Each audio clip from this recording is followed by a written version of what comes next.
quiero aprender sobre este tema, me interesa este tema, ¿sí? Entonces, ¿qué herramienta quiero adquirir en base a este tema? Y es uno de los temas, fíjense, más pedidos del taller pasado, pero de los que más se sumaron y en la presencialidad. Así que para empezar a posicionarnos en lo que es consumo problemático, tenemos que hablar del modelo multidimensional. ¿Por qué hablamos del modelo multidimensional? Porque tiene que ver con la sustancia, con el contexto y con el sujeto. Así que en este taller hoy no vamos a dar tantas dinámicas como en el otro, porque lo que más queremos es escuchar, que ustedes resuenen, que ustedes reflexionen, que craneemos entre todos, ¿sí? Lo que hace este modelo multidimensional es que nosotros pensemos en toda esa complejidad de la sustancia, o sea, que empecemos a repensar qué pasan con todos los factores predisponentes al momento en el que se activan todas estas sustancias psicoactivas. Cuando hablamos de factores, en realidad hay que tener en cuenta que los factores son elementos, pero que son influyentes en un cierto punto y que intervienen y que a su vez también van determinando para cada cosa o para cada momento concreto. Desde la bajada de línea y que no sea tan instrumental. Lo que les quiero decir es que cuando nos posicionamos en consumos problemáticos hay que tener en cuenta qué se consume, quién la consume, cómo se consume, cuándo y dónde se consume. Esto que por ahí hoy a la mañana hablábamos en esto de tener esa mirada comunitaria o territorial, pero mucho más profunda, mucho más allá de esos perjuicios. Cuando hablamos del qué se consume, se va a referir a toda esa procedencia de las sustancias, de su composición, de los efectos, de todo lo que queda sobre nuestro organismo, o sea, sobre su estatus legal en sí. ¿Quién la consume? Hoy el licenciado de la mañana traía una ejemplificación de un paciente X, no le vamos a poner nombre ni nada porque no es lo que corresponde, pero él al ir indagando por sus terapias descubrió que la misma familia era quien le proporcionaba todas las sustancias. Entonces, ¿quién la consume? ¿Su entorno? ¿Sus vínculos primarios? ¿Sus vínculos secundarios? ¿Se entiende? Tiene que ver con esa historia singular del sujeto. ¿Cómo se consume? Desde el cómo, cuántas dosis, qué frecuencia, cuáles van a ser esas vías de administración y entre todos los aspectos, o sea, tanto el qué se consume, quién la consume y cómo se consume, está dado también por cuándo y dónde se consume, que tiene que ver con esos escenarios primarios. Y los escenarios siempre nos van a conducir a, en algún punto, en algún momento, en algún factor influyente. Posiciónense en que el día 26 de junio fue el Día Internacional de la Lucha contra el Uso Indebido y Tráfico Ilícito de la Droga. Que esta fecha no está por estar, está desde el año 1987 por la Asamblea General de las Naciones Unidas. ¿Y qué hubo para esa fecha en junio? Más allá de que todos estaban posicionados por ahí en el día del si no me sale mal, el Día del Padre. Pero hubo flyer, hubo promoción, hubo prevención. Empezaron a haber talleres de concientización acerca de todo lo referido y es para repensarlo. Esto de que tenemos que ir teniendo en cuenta todas esas fechas importantes. Ale, ¿querés agregar algo? Sí, más que nada para también agregar, ¿no? muchas veces la importancia también, aparte de la prevención, del abordaje interdisciplinario, ¿no? Porque muchas veces pensamos, ¿no?, que solamente como psicólogos podemos abordar el caso. Y va más allá, trasciende más allá de la función del psicólogo social, del coach o de... También existen otros agentes de la salud que también aportan al caso, ¿no? Porque muchas veces es yo me centro en el caso y lo quiero solucionar todo yo. Y no, estos son casos que se abordan de manera interdisciplinar, multidisciplinar y que necesariamente se tiene que construir red de tratamiento, una red de cuidados. Yo le decía hoy temprano a la mañana, ¿no? La importancia de también por fuera de lo institucional, el vecino, el comedor, las huertas, decía uno. eh, Todo eso son comunidades que pueden aportar nuestra mirada de una manera más objetiva.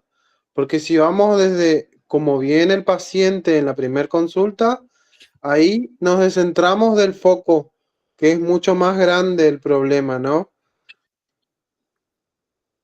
Exactamente. Esto de esa primer pregunta que tienen que hacerse ustedes. ¿Y por qué estoy acá? ¿No? ¿Por qué quiero estar acá? ¿Por qué en este tema? ¿Qué es lo que quiero llevar desde mi granito de arena hacia la sociedad? Porque esta red vincular tan importante que trae el licenciado tiene que ver cómo se tiene que ir haciendo eje en el sujeto y eje desde el sujeto. Porque si hay algo que yo quiero que les quede claro es que todos los consumos son potencialmente riesgosos, a diferencia de un uso problemático, porque estamos dentro de una sociedad de consumo. ¿Consumimos problemáticamente o no? Si no tomo mate a la mañana me va a doler la cabeza.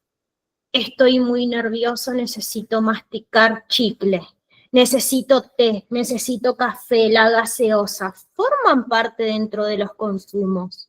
Pero ¿cuándo se va a volver ese consumo problemático en realmente un uso problemático? Cuando va a afectar al sujeto de manera negativa y en forma ocasional. Y ahí deviene una diferencia muy importante, porque cuando ese uso problemático deja de ser negativo, negativo nunca va a dejar de ser, pero deja de ser ocasional, se convierte en una adicción. Y la adicción ya es una enfermedad crónica, porque cuando ya estamos hablando de adicciones hay que empezar a posicionarse que va a afectar la salud física y la salud mental del sujeto. Por eso el licenciado traía esto de crear redes vinculares a través de equipos inter y multidisciplinarios, porque no podemos trabajar ni abordar solo en este tema. Y eso no es que los decimos desde la manera o las ganas de abordar, sino porque se encuentra la Ley de Salud Mental 26.657, que en su artículo 8 nos posiciona y nos obliga, ¿no?, dentro del Estado, trabajar de manera pública o de manera privada en estos equipos de manera conjunta. Por eso es que afecta la salud física y la salud mental del sujeto, ¿no? Esto de que hay ciertas actividades sociorecreativas o actividades de la vida cotidiana que nosotros como profesionales tenemos que abordar en este usuario, ¿sí? Porque acá en consumos problemáticos y en adicciones le decimos usuario, no porque lo queremos etiquetar ya sabiendo que somos usuarios de la luz, del gas, usuarios de nuestros hijos, ¿no? Sino usuario porque lo estipula así nuestra Ley de Salud Mental, que también se articula con el IACOP, ¿sí? Que son entes y son mecanismos prínceps o principales, si así quieren llamarlos, que incita a trabajar y abordar con los usuarios de manera integradora, de manera conjunta y de manera asistencial. Porque si seguimos haciendo eje desde el sujeto, también va a afectar el consumo problemático y las adicciones a las relaciones primarias, familia, parejas, amigos, a las relaciones secundarias sociales, en el trabajo, en el estudio, y aunque ustedes no crean, en las relaciones con la ley.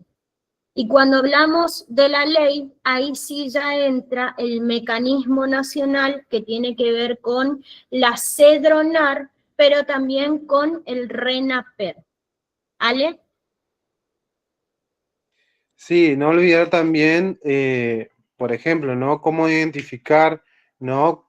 Esto como factores de riesgo, ¿no? Volviendo a la red de cuidado, ¿no? Hoy hablábamos temprano, ¿no? De cuando el Cedronal o el RENAPER vienen como a poner límite, a veces el paciente dice, no, pero no quiero, no, pero no quiero internarme, no, pero no quiero asistir. Y justamente, ¿no? A veces ahí están puestos los factores de riesgo, como por ejemplo pacientes psicóticos o pacientes desbordados, por ejemplo, o con demenciados, o pacientes con retraso madurativo. Podemos encontrar multiplicidad de diagnósticos para cuando hay consumo, pero también a veces aparece, ¿no? Esto de como factores de riesgo, los duelos no elaborados, los traumas, las dificultades, por ejemplo, que atraviesa el sujeto, el entorno, volviendo al entorno, ¿no? ¿Cómo funciona el entorno violento? Hoy estábamos hablando de en las adolescencias, ¿no? Cómo influencian ciertos vínculos también en su toma de decisión o la exclusión también. Hoy hablaba yo de un paciente que, por ejemplo, es adolescente y que los padres, por ejemplo, son paseros. Yo soy de misión, entonces van y vienen los padres y lo dejan solo. Entonces también la falta de vínculo, la ausencia de vínculo, también hace como un factor de riesgo al consumo, ¿no? Sí, como un factor de riesgo predisponente, pero siempre en esto de problematizar el consumo. Cuando hablamos de problematizar el consumo, lo que le quiere decir el licenciado es, ¿qué pasa en la parte experimental? Hay falta de límites, hay falta de control, me junto con o tengo relaciones con sujetos que mi familia o los padres o quien cumpla y supla esa función desconocen. ¿Por quién provee? ¿Provee para pertenecer a la manada? Esto traían hoy también a la mañana, en el taller de la mañana, ¿no? ¿Cómo empieza lo experimental? Lo experimental en una segunda instancia se vuelve ocasional, lo ocasional se vuelve habitual, porque entre lo experimental, ocasional y habitual siempre va a haber un consumo problemático, a diferencia de cuando ya hay adicción. Cuando hablamos de adicciones, ya estamos hablando que hay un abuso y una dependencia.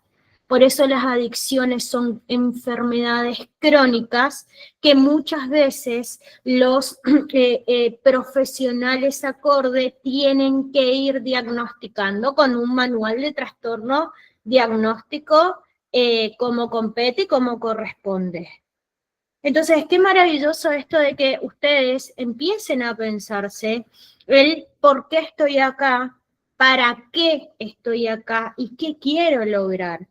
Porque esto tiene que ver con la fundamentación de la importancia de la prevención. Necesitamos de prevención y de promoción. ¿Sí? Cuando hablamos de prevención, porque cada vez hay más incrementos de consumo. Hoy a la mañana hablamos del cigarrillo, de los parches, de cómo el cigarrillo en nuestro contexto del aquí y ahora es suplantado por el vapor. Y ahí Mal explicó todo lo que trae este vapor o vapor, no sé cómo se le dice, pero que esto es de épocas actuales, no. Hace 10 años atrás estaba el cigarrillo electrónico. Hicieron la misma implementación, nada más que el cigarrillo electrónico era largo y el vapor es como que va más hacia la carterita independientemente o el bolsillo si llevan unos pantalones. Es necesaria la prevención porque hay mayor accesibilidad a las drogas. Y cuando arranqué hoy la clase, les dije el día y la fecha específica de la droga. Porque cuando ya hay droga, la droga puede ser de manera natural o de manera sintética. Entonces, fíjense cómo hay una tolerancia social en aumento. Y esto por ahí, este punto no lo explico yo, lo explica Ale, que tiene que ver qué pasa con ese cuando alguien te dice, yo soy un consumidor social. Fumo, Ale, solamente cuando estoy con mis amigos, pero ¿qué significado tiene eso? Bueno, por lo general, eso, Jime, tiene que ver con la naturalización de ciertos patrones, ¿no? Por lo general, naturalizar también, ¿no? Por ejemplo, algunas actitudes, por ejemplo, no, Jime, yo paso todo el día encerrado jugando los jueguitos. Y eso también es consumo problemático, así como también, no, pero la verdad es que la otra vez fui a jugar con los amigos a la cancha y me tomé, fuimos a tomar un ratito nomás, pero es solo una vez de vez en cuando. Ojo que ahí están las señales de alerta, ¿no? Esto de los cambios de humores, el aislamiento, la irritación. Después, la diferencia de los hábitos rutinarios, cambios abruptos o rupturas de relaciones de la nada. Entonces, ahí es donde aparecen, ¿no? Estos pequeños indicadores que empiezan a decir, hoy Jimé decía, bueno, los pacientes que tienen estas características, como la poca tolerancia a la frustración, como un concepto muy achiquilinado de, ok, tengo una disrupción y pongo un parche, el parche de, bueno, ante la falta, el deseo de, por ejemplo, la droga. Asisto a la droga porque es un mecanismo de defensa para evitar algo que me duele, algo que me molesta. Exactamente, que forman parte de las características de esa personalidad adictiva. Y todo lo que diga a partir de ahora no es para que lo malinterpreten, sino que es una bajada de línea a nivel nacional desde la teoría y cómo se trabajan y cómo se abordan en las CAS, en las CAT, en las residencias y en las comunidades terapéuticas y dentro de la misma familia también. Las características de la personalidad adictiva son todo un conjunto de sentimientos, de actitudes, pero que se van observando a quienes ya padecen una adicción.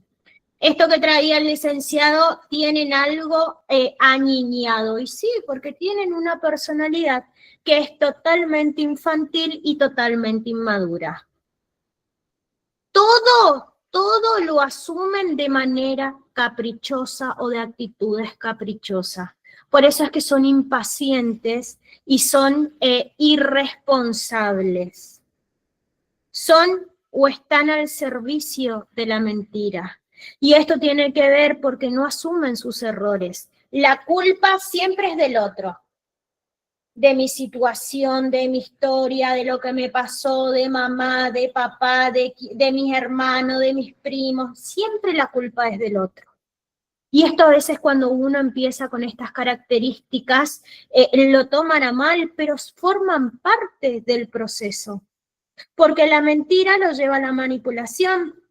¿Sí? Si se manejan con mentiras, van a engañar, van a manipular todas las situaciones para que el otro quede mal o para obtener lo que yo quiero satisfacer.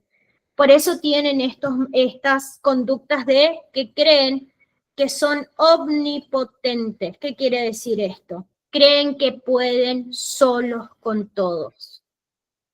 Y si están acá es porque en un cierto punto tienen esa mirada social. Y Pichon Rivière ya decía, no soy yo si no soy con el otro. Nadie puede con todo solo. Y el que trae esa frase le afecta en el área de salud mental, porque siempre necesitamos un otro. Todo el tiempo y sobre todo acá. Son agresivos no consigo mismo, sino también con su entorno. ¿Sí? Tienen egocentrismo porque creen que todos giran alrededor de él. Esto que traía el licenciado, muchas veces todas estas conductas de personalidad adictiva hace que los lleve a las sintomatologías psicóticas, ¿no? La paranoia, por ejemplo, que son muy propensos a todas estas cuestiones. Esto de qué pasa con los efectos contraproducentes que traen las sustancias, más la medicación, ¿sí? ¿Qué pasa cuando ingresan al área de salud mental? Siempre van a tener un monto de estado emocional que no admite un tiempo de demoras, ¿no?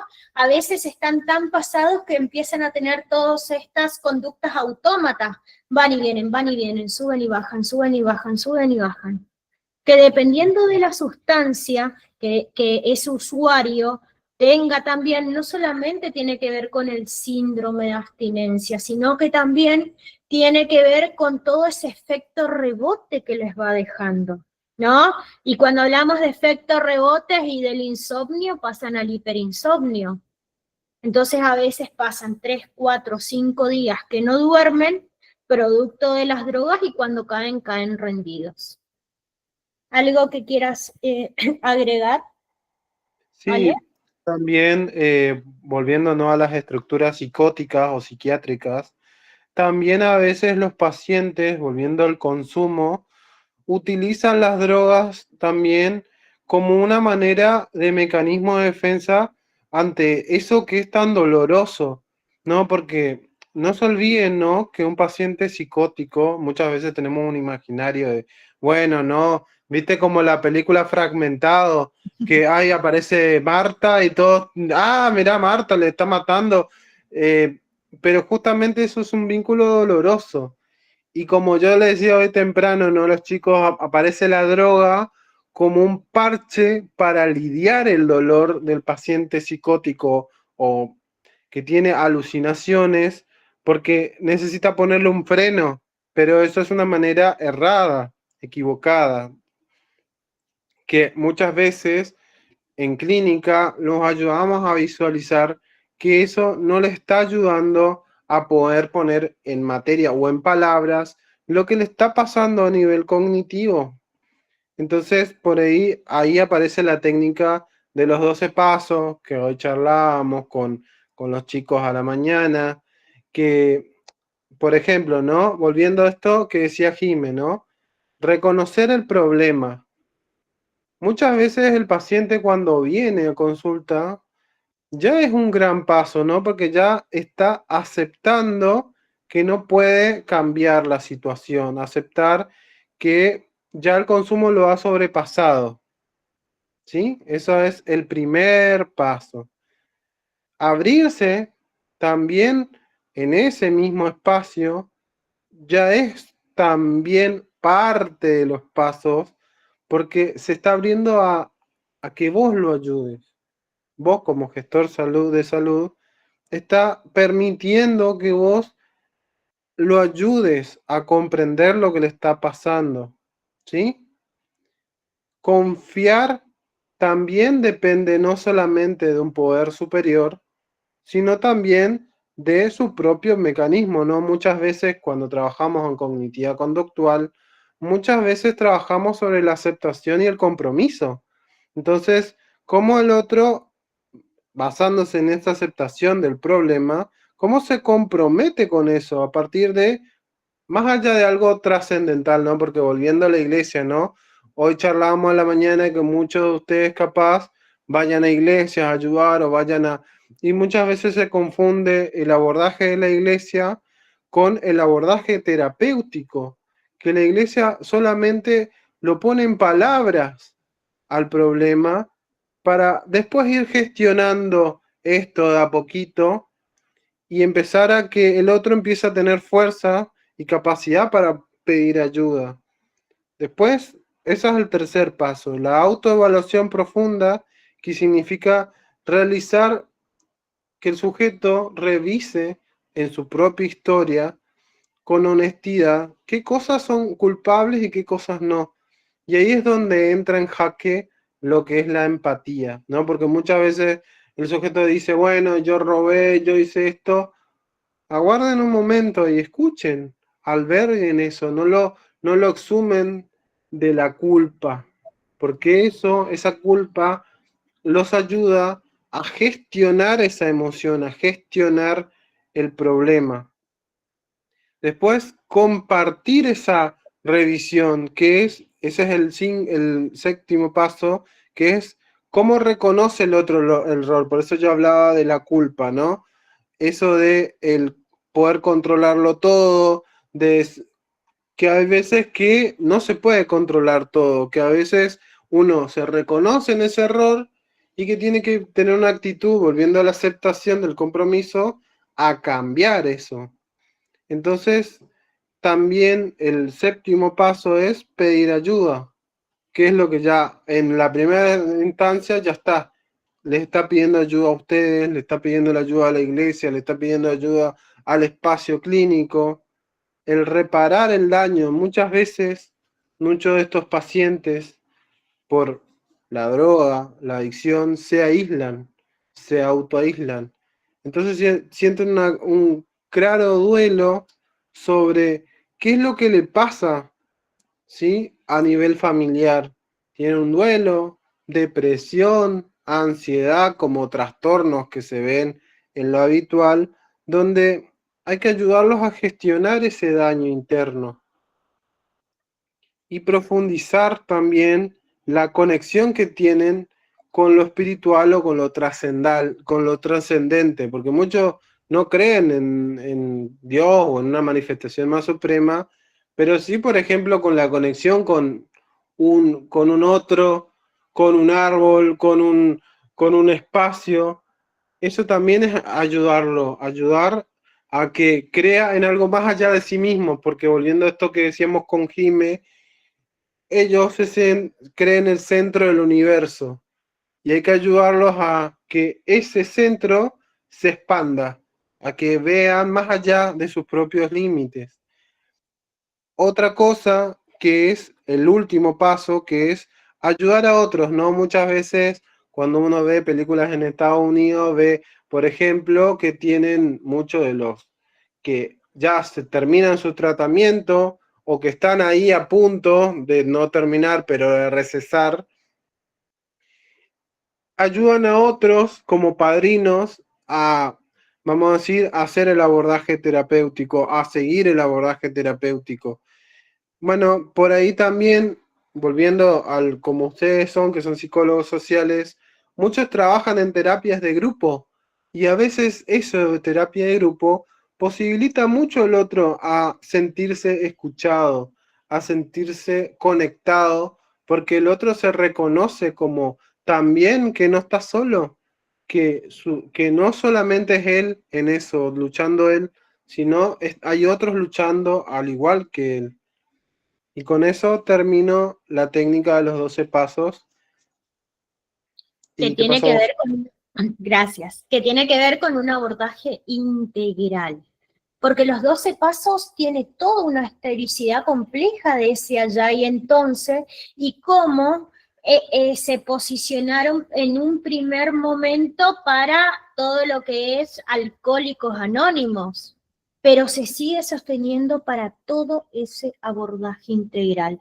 Por eso es que el consumo problemático impacta en la salud, en la educación, en los derechos de los sujetos, en el entorno, y hay que abordar esta problemática, pero desde el desarrollo y desde la participación de todos. Esto que traía el licenciado, muchas veces buscan refugios en las iglesias, independientemente de cuál fuese la religión. armar dispositivos, pero tienen que ser dispositivos con esa mirada social, con esa mirada comunitaria y siempre abriendo espacios a que también lleguen otros profesionales que aporten desde su mirada, desde su especificidad y que sea recurrente. Porque a veces lo que más tienen es el ego de por medio, ¿no? Entonces, en una iglesia puedo armar un dispositivo de reflexión, de autoayuda, un dispositivo de aquí a ahora para poder manejar la comunicación. ¡Ay, Malena! Male, ¿vos querés hablar? Sí, quería, Yo no sé decía, si ¿quién es había- Estoa? Es que no podía bajar Malena de Estoa. Perdón. a ver si se me escucha con la cámara encendida.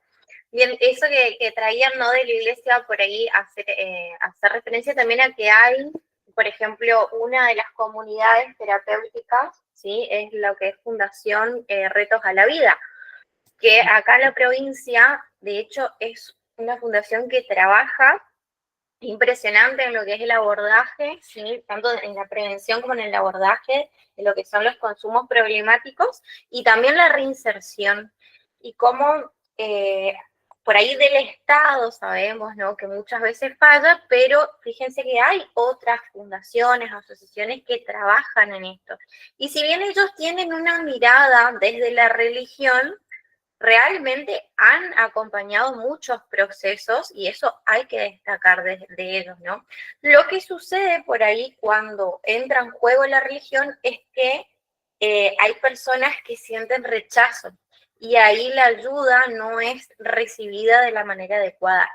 Y por más que tengan toda la intención del mundo, no van a poder llevar adelante el acompañamiento de ese proceso porque esto puede generar rechazo en una o en varias personas. Eso por ahí quería aportar. Que está excelente. Que está excelente porque tiene que ver también, aparte de todo esto, asociaciones, fundaciones, cooperativas, desde área, no sé, religiones. ¿Qué pasa con los dispositivos terapéuticos? Cuando hablamos de dispositivos terapéuticos, lo que más conocemos son los consultorios externos, ¿o no? Que si hay psicoterapia individual, familiar, grupal, si hay evaluación farmacológica o psicofarmacológica, qué pasa con el diagnóstico del sujeto, porque ustedes tienen que tener en cuenta que los diagnósticos son construcciones. Los diagnósticos no tienen que ser ni etiquetadores ni cosificador, porque si no vamos a sacar el dedito prejuicioso. Y la parte ambulatoria, ¿sí? Que en la parte ambulatoria ahí ya se encuentran los centros de días o los centros de noche dentro de las comunidades terapéuticas.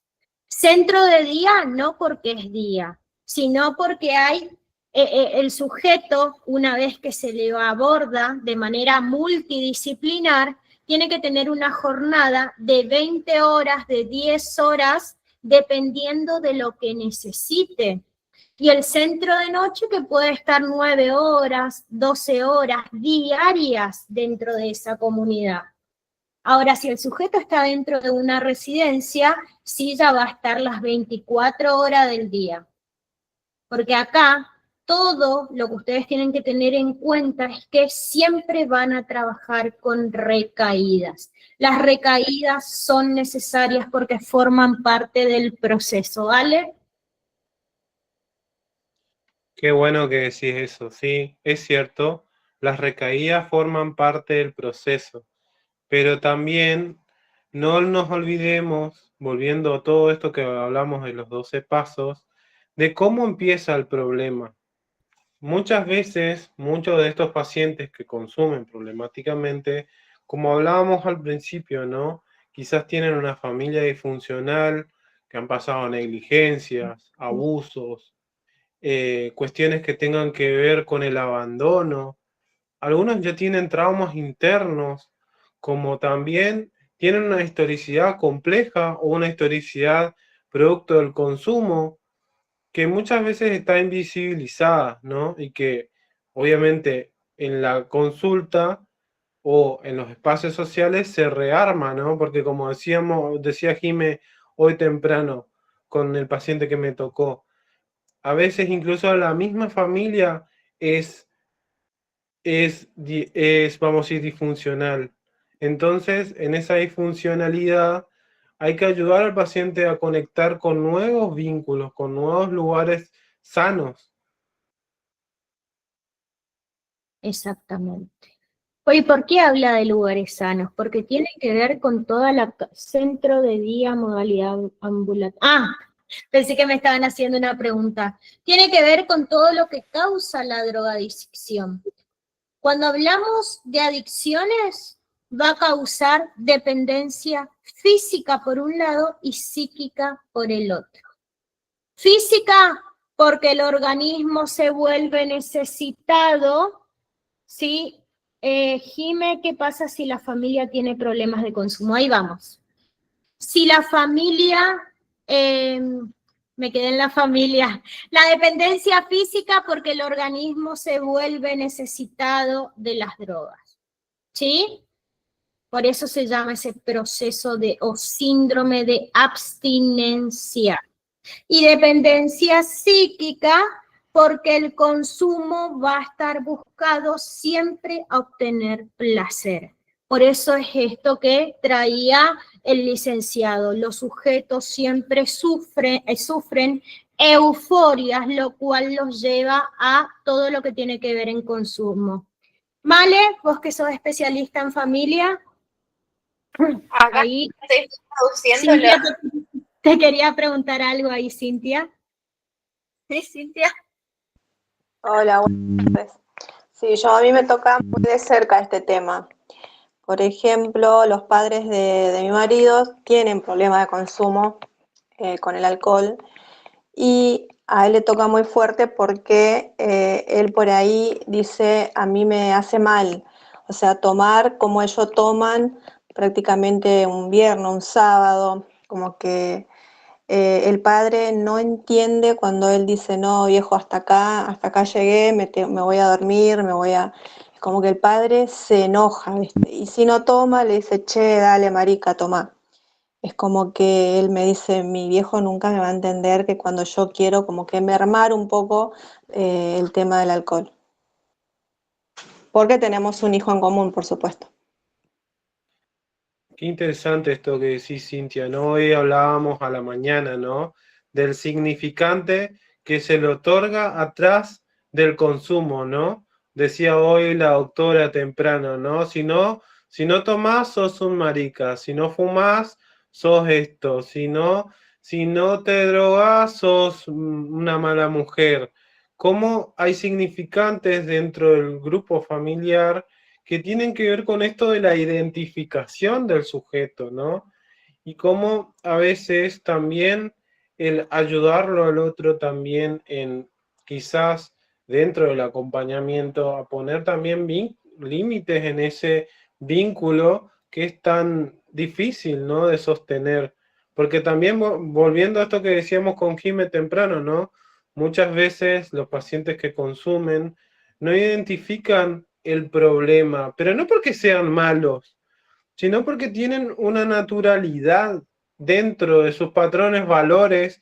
Quizás, volviendo, uso tu caso, Cintia, porque me parece muy significativo, también los abuelos de los papás de tu pareja le hayan dicho exactamente lo mismo, y Sí, hayan naturalizado que viene de eso, de esa generación, el papá de su papá.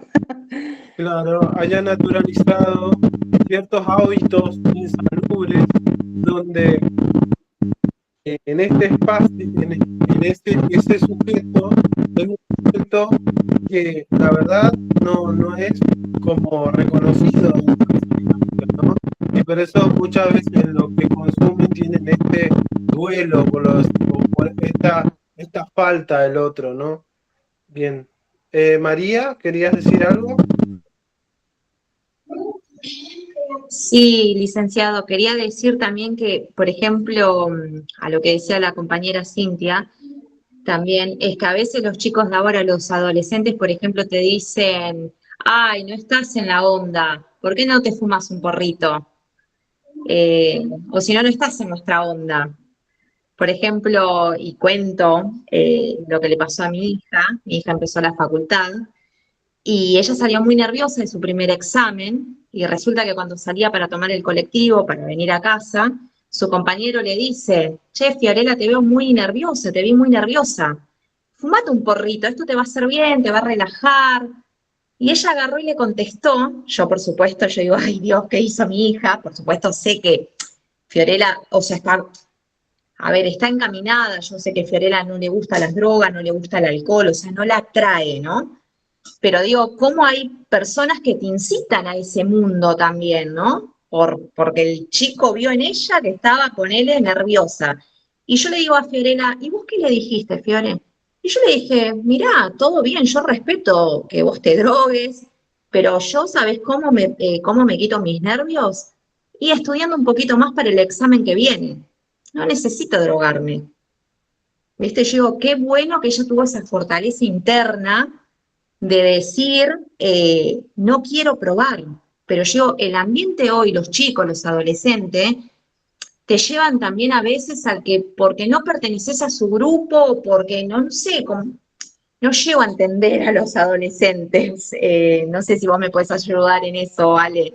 Como que ellos te quieren meter y Fiorella me dice, mamá, es re normal que muchos salgan después de un examen, se droguen, y no muchos con porro, muchos con cocaína. O sea, es grave. Yo digo, son chicos que van a ser futuros médicos, futuros, no sé, hay algunos que están estudiando aparte de que van a ser psicólogos, otros. Yo digo, no sé, o yo estoy en otro mundo, o soy muy cerrada, o gracias a Dios nunca tuve. Y esto que vos decías hoy a la mañana, a veces uno viene con familias, a mí me pasaron muchas situaciones, mamá es una mamá soltera, donde le costó mucho todo, y yo jamás, gracias a Dios, tuve esa fortaleza de decir, no quiero, esto no es lo que yo quiero. Yo me quiero rodear de esta gente, de esta persona que es profesional, quiero, a ver, siento que hay algo que no lo puedo manejar o mamá no me puede ayudar, existen los profesionales, tengo mi psicóloga, me va a poder acompañar en esto, no me voy a fumar un porro, me voy a drogar porque me va a quitar un dolor. ¿Se entiende lo que digo? Sí, Es sí, triste. sí. Y bueno, por eso estoy acá también como para entender un poco más.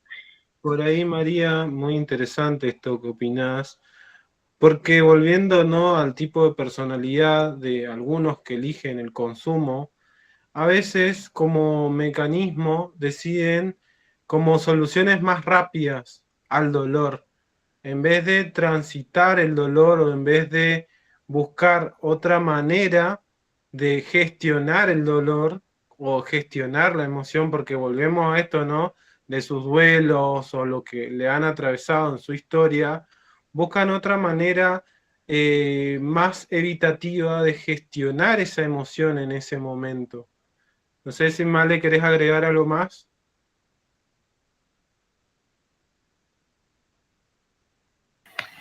Perdón. Bien. Sí, por ahí esto que traían, ¿no? Con respecto a las familias, a ver, es importante que nosotros entendamos que toda esa formación subjetiva deviene de esos primeros vínculos. Entonces, toda nuestra psique va a estar conformada por eso, por esas primeras experiencias, ¿sí? En base a eso también van a haber situaciones que nosotros vamos a naturalizar, como por ejemplo el consumo del alcohol. Algo que yo siempre traigo por ahí a colación cuando tocamos lo que es psicología social comunitaria, más que nada, es esto de qué pasa cuando nos juntamos un domingo, por ejemplo, a comer un asado, ¿sí? Nos juntamos a comer el asado y seguramente se destapa un vinito, se prepara un fernet, se toma una cervecita, ¿sí? Y es algo que es totalmente normal, natural dentro de nuestra sociedad. Ahora bien, ¿qué pasaría si supongamos que alguien saca así una bolsita con un polvito blanco? Todos quedaríamos anonadados, ¿no? Entonces, por ahí sí, muchas veces, yo no es que haga apología al consumo, ¿no?, sino que traigo esta colación para que entiendan de que la sociedad es la que dice lo que está bien y lo que está mal. Y quiénes son la sociedad, nosotros. Entonces, lo que quizás antes estaba mal visto o estaba bien visto, y hoy, o sea, va modificándose, ¿sí? Entonces, bueno, antes por ahí lo que se traía en el grupo de la mañana era, bueno, en los 80 el fumar cigarrillo te daba estatus, ¿sí? Entonces el hombre que fumaba era como más hombre, la mujer que fumaba era como alguien importante también, imponente. Entonces esto, ¿sí? Demostraba estatus. Hoy por hoy, sí, o sea, después de que se entendió que el cigarrillo causaba daño, etcétera, etcétera, se empezó a trabajar en campañas de concientización. Entonces, se desnaturaliza, ¿sí? Ese consumo y se empieza a dar, ¿sí? Lo que es la información, y las personas empiezan a tomar conciencia del impacto que genera en la salud. Pero esto pasaba porque por un sentido de pertenencia, por buscar ser parte, por encajar en la sociedad. Y hoy por hoy lo vemos reflejado, por ejemplo, en los jóvenes con el tema del consumo del vapor, que hoy decía Quilmes, ¿sí? O lo vemos también en este tema del alcohol, ¿sí? Como decía la compañera, si no toma, entonces es maricón, ¿sí? Fíjense cómo eso ya también trae, ¿no? Lo que era la mirada de antes, ¿sí? Estas estructuras, ¿no? Que por ahí hasta el día de hoy, ¿no? Estas creencias culturales que se siguen sosteniendo y que somos nosotros los encargados de ir modificándolas. Entonces, ¿cómo podemos modificar? Bueno, en principio sí, tratando de entender, ¿sí? Que los tiempos cambian, que hoy entendemos que el consumo del alcohol, si bien está naturalizado, es algo legal, también entendemos cuáles son sus posibles daños, ¿sí? Los posibles daños que causa o lo nocivo que es, entendiendo que es una de las sustancias más peligrosas, ¿sí? O sea, hay que tomar conciencia de todo. Y en base a eso entender que una cosa también es su consumo social, ¿sí? Y no me voy a meter ahí en describir cada uno porque no me corresponde, es tarea de los chicos, pero sí de lo que deviene en la familia, entender que todo, ¿sí? Lo que nosotros tenemos naturalizado es porque cuando éramos chicos lo vimos, ¿sí? En la cotidianidad, entonces para nosotros está bien. Lo mismo va a pasar en el caso de que nosotros hablemos de un niño, ¿sí? Que crece en una familia donde lo normal, lo natural es salir a robar para darle de comer a tus seres queridos, ¿sí? Entonces, en el inconsciente del niño, esto está bien porque estás haciendo un bien para tu familia, ¿sí? No lo toma como que es algo malo.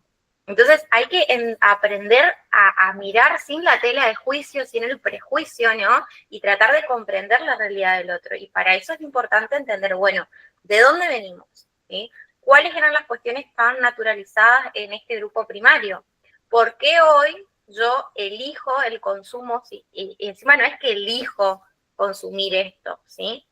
Hay ahí algo en la subjetividad.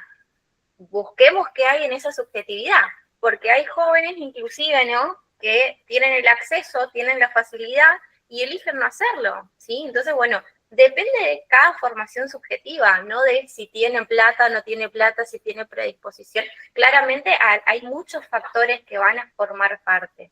Y volviendo, ¿no? a esto de la familia, la comunicación, el poder generar esa confianza, ¿sí? Con uno de los adultos, por lo menos, que esté ahí presente en esa familia, ¿sí? Entonces, a través de la comunicación yo puedo colaborar con esa concientización. La comunicación es la base de todo.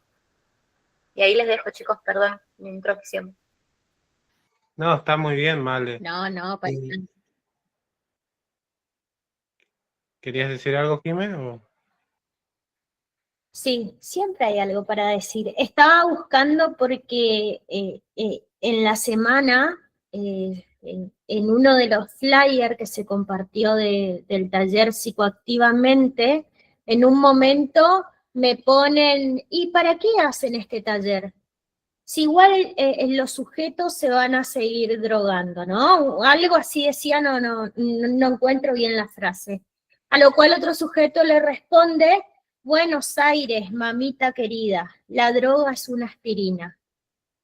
La droga es una aspirina.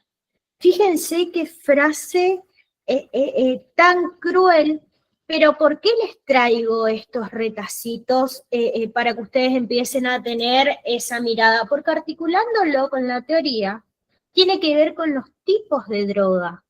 ¿La aspirina ustedes pueden conseguirlo a la vuelta de su casa, sí o no? Sí. Y ahí están los tipos de drogas. Están los que están las permitidas o no por la ley, por un lado, y por otro lado, según los efectos en el organismo. Dentro de las permitidas o no por la ley están las legales o lícitas. La aspirina, por ejemplo, el cigarrillo, el alcohol, que traía Malena como todo parte desde ese elemento totalizador que es la familia. ¿Alguna vez escucharon a algún vecino o a alguien decirle a un menor de edad, anda a traer un cigarrillo, anda al kiosco a traer un cigarrillo? Desde chiquitos le están poniendo en contacto con el cigarrillo. Anda al kiosco o anda al almacén y tráeme una cerveza o tráeme un vino. O las frases de antes, añejas, el vino los domingos del abuelo tiene que estar en la mesa, si no, no toma. Frases que se suelen escuchar mucho. Y esas son legales o lícitas, que todo el tiempo estamos en contacto. Aquellos fármacos por prescripción médica. Hoy a la mañana hablábamos, o yo les contaba esos retacitos de historia que por ahí vemos en lo comunitario, que cómo venden los diferentes tipos de fármacos en los negocios de los barrios. Y no estamos hablando de una aspirina, no estamos hablando de un paracetamol o de un ibuprofeno. Estamos hablando del diazepam, del clonazepam, del Rivotril, que es acceso gratuito. Sí, yo trabajo en atención al público y obviamente no se venda a menores. Me han mandado al hijo y le dije que venga tu papá o mamá. Vino la mamá enojadísima porque no le vendí al niño. Caterina, explicita esto que traes, porque es cómo actúo yo frente a un sentir y cómo actúo entre lo que está bien y lo que está mal. Porque, a ver, desde lo ético, desde el ser adulto y actuar como un adulto, no vamos a vender menor. Pero ¿cómo actuamos frente a una madre que viene enojadísima? Contalo, Caterina. ¿Anda por ahí? A ver, Cate, ¿te animás? Sí, hola. Hola. Sí, hola. Sí, perdón, pasa que estoy en el trabajo. Sí, encima vino el niño a comprar cigarrillos, no me acuerdo si era niño o niña, venía a comprar cigarrillos y le dijimos obviamente no, tiene que venir tu papá, tu mamá. Bueno, y vino la mamá enojadísima porque no le habíamos vendido los cigarros al nene. Y dijo, bueno, yo me voy a quejar con el encargado, encima se quería quejar con el encargado. Y la verdad que yo le contesté, bueno, quéjate con quien vos quieras, o sea, es ley, no le podemos vender a los menores. Pero ahí te das cuenta, y me ha pasado varias veces, pero ahí te das cuenta el nivel de vicio, ¿no? ¿Cómo te llama el vicio? En pandemia también trabajé y el tema de los cigarros era impresionante. Se llevaban el que sea y si no había, te puteaban de arriba abajo, perdón, te insultaban de arriba abajo. Sí. Me hiciste recordar cuando el primer año en pandemia estaba en Moreno y hubo, creo que fue, no sé si el primero o el segundo, que fue ese corte abrupto que no había cigarrillo en todo Buenos Aires. Arañaban las paredes.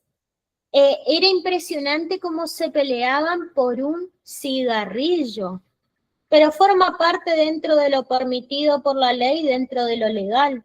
Porque dentro de lo ilegal va a estar la cocaína, la pasta base, la heroína, la marihuana, la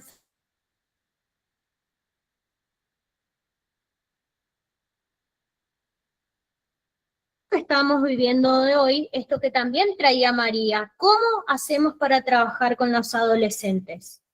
Y ahí es como la OMS, que es la Organización Mundial de la Salud, va a clasificar a las drogas en 3. En depresoras, en estimulantes y en perturbadoras. Cuando hablamos de la primera clasificación, que son aquellas depresoras, son porque disminuyen la actividad dentro de nuestro sistema nervioso central. Acá está esto que traía, por ejemplo, Cintia, el alcohol, pero también están los opiáceos, los tranquilizantes, los hipnóticos, y como hipnótico, ¿está o no está al alcance? Uno pone Canal 9 o pone otro programa de televisión y en la propaganda Sleepy, y con un osito, ¿no? Sleepy y dormí tranquilo, pero con el tiempo uno lo toma habitual, si no toma el Sleepy no puede dormir después. Y eso es algo depresor con el tiempo, ¿sí? Estimulantes, porque estimulan la actividad de nuestro sistema nervioso central. Anfetamina, cocaína, nicotina, cafeína, las perturbadoras. ¿Por qué hablamos de perturbadoras? Algo que por ahí le compete más al licenciado, porque van a modificar toda esa actividad psíquica, va a alterar mi percepción, va a alterar mi estado de ánimo, va a alterar mi pensamiento, que eso ya compete a las perturbadoras, el LSD, el cannabis, la ketamina, ¿no? La TUSI, que ahora todos hablan del triple crimen, y la TUSI porque queda invisibilizada, que es la cocaína rosa, que es la cocaína pura con la mezcla del fentanilo. Entonces, ¿qué es lo que hay en ese afuera y qué es lo que hay en la sociedad que todo el tiempo tenemos que estar replanteándonos el abordaje?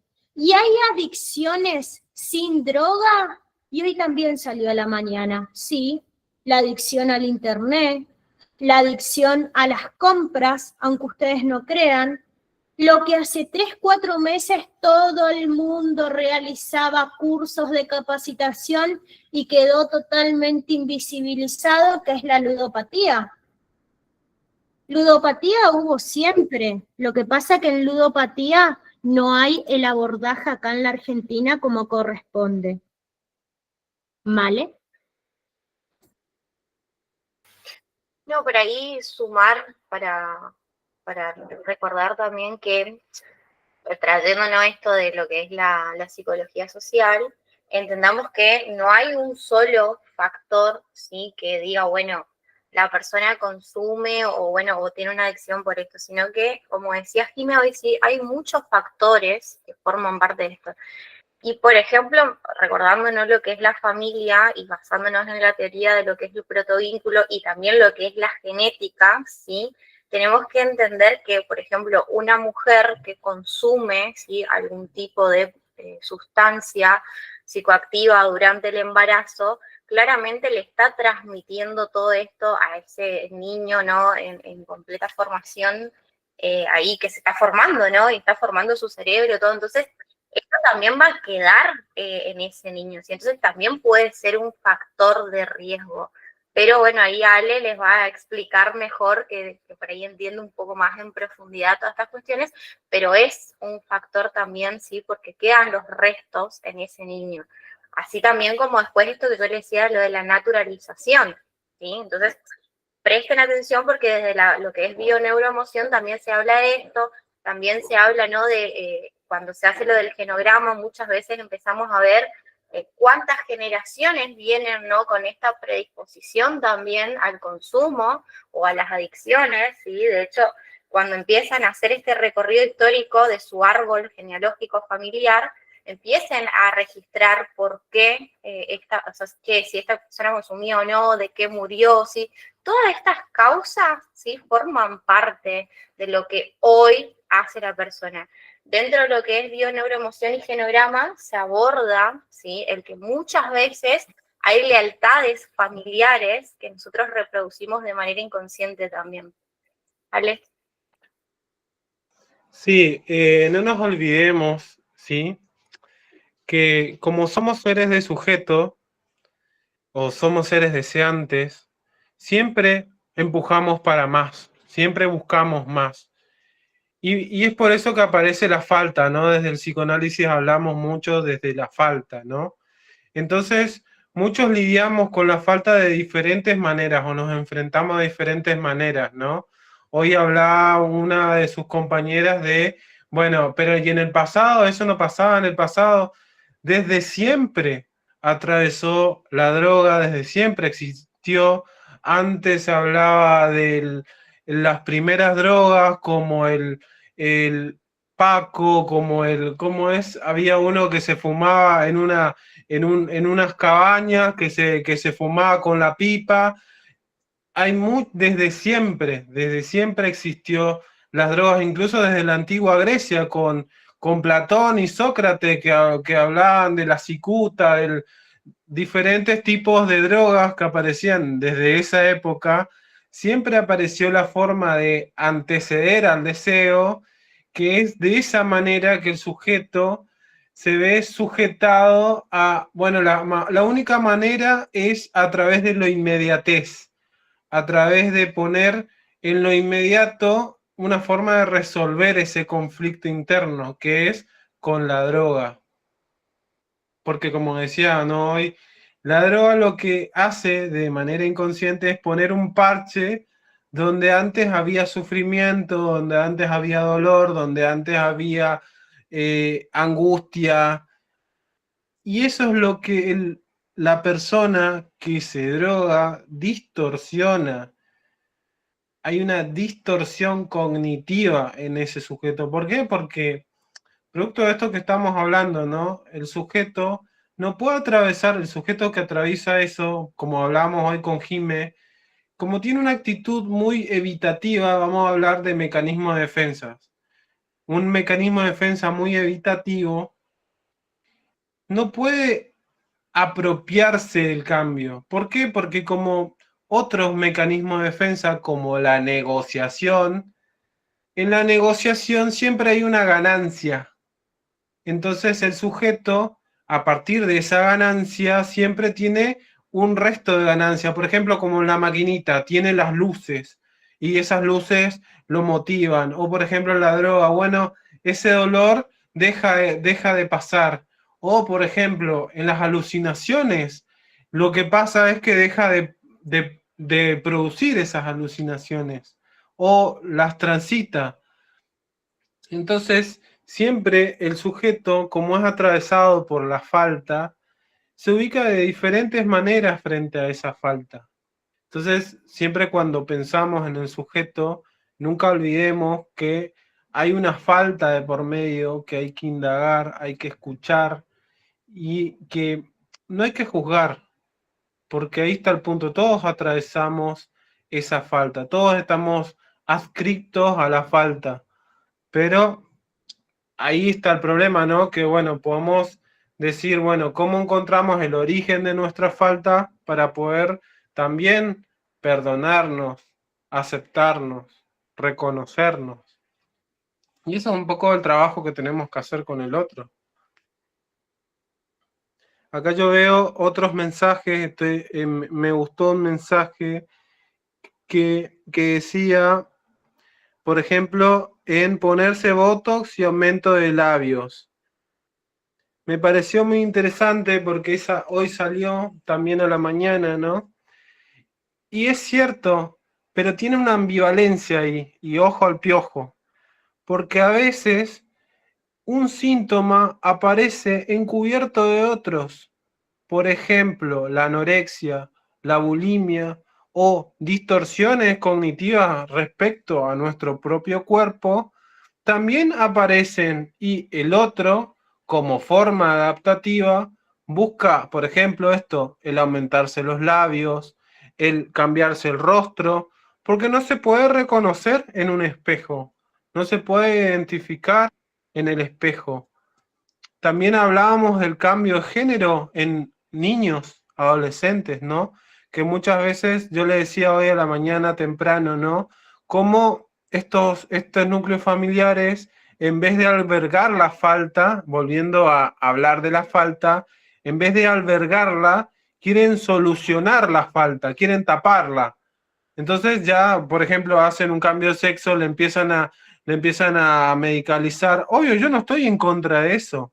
Lo que yo digo es que, por ejemplo, cómo esas familias no se pueden gestionar esas faltas, no se puede escuchar esas faltas, ponerle palabras en vez de cambios emocionales. También hablábamos, volviendo a esto del cambio de labios o de Botox, está buena también esto del tatuaje, como una forma de poner también en palabras algo que no podemos también poner nosotros en palabras, entonces lo ponemos en nuestra piel, o también transitar con nuestro propio cuerpo.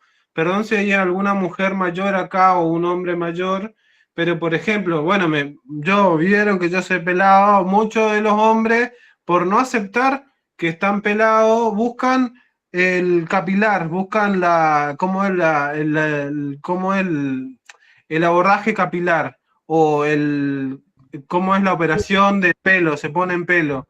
Implante. Un implante, bien, perdón si no me sale la palabra.